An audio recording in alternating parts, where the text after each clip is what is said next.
স্থল নিম্নচাপ, যার প্রভাবে সাগর হয়ে উঠেছে ভয়ঙ্কর। একের পর এক বড় বড় ঢেউ এসে আঘাত করছে উপকূলে।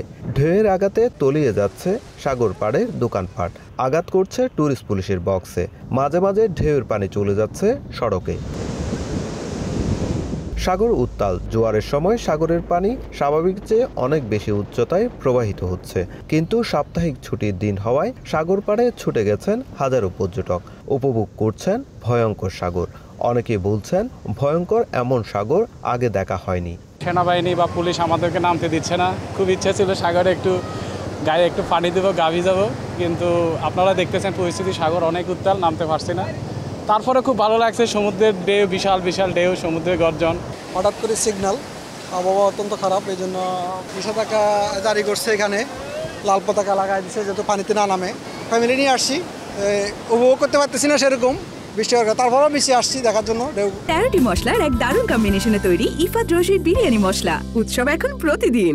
এদিকে পর্যটকদের সামাল দিতে ব্যাগ পেতে হচ্ছে লাইফগার্ড কর্মী ও ট্যুরিস্ট পুলিশের। নিষেধাজ্ঞা অমান্য করে অনেক পর্যটক নেমে পড়েছেন উত্তাল সাগরে, যারা মাইকিং কিংবা সতর্ক করলেও মানছেন না। বলছেন উচ্চ জোয়ারে ঝুঁকিতে পড়েছে সৈকতের নানা স্থাপনা।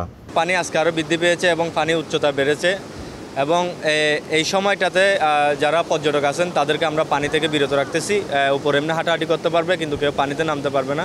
এবং আমরা বিশকর্মী সবাই মিলে মানুষের সাথে যে কমিউনিকেশন করতেছি যেন পানি থেকে সবাই বিরত থাকে। কারণ এই মুহূর্তে যদি পানিতে নামে, যদি কেউ ডাউনিং হয়, তাকে রেস্কিউ করে নিয়ে আসার সম্ভাবনা খুবই কম, কারণ পানির প্রচুর টান রয়েছে আর সমুদ্রতে অনেক ঢেউ রয়েছে। বৈরিয়া আবহাওয়ায় গেল দুদিন ধরে বিপাকে সৈকত পাড়ের ব্যবসায়ীরা। অনেকের দোকানপাট তলিয়ে গেছে জোয়ারের পানিতে, আর বাকি দোকানপাটগুলোও বন্ধ রাখা হয়েছে। নম্বর সিঙ্গেল চলতে বিপজ্জনক, সিঙ্গেলের কারণে প্রচুর পরিমাণ ঢেউ, সেজন্য আমরা জেটিসি নামাতে পারতেছি না। সেজন্য আমরা উঠিয়ে লাইফগার্ডের পাশে রাখছি, যদি কোনো বিপদ হয় যাতে দ্রুত উদ্ধারের জন্য এটা ব্যবহার করা যায়। পানি বেশি, বাতাসও বেশি, এই যে দেখছেন পানির বস্তার এখানে মারতেছে, সেজন্য সব চেয়ার জিও ব্যাগের পিছনে আছে, কিছুটা আছে আবার আপনার মনে করেন বস্তার উপরেও আছে।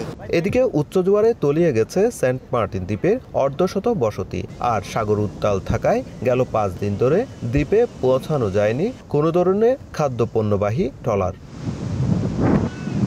সুজাউদ্দিন রুবেল, সময় সংবাদ, কক্সবাজার।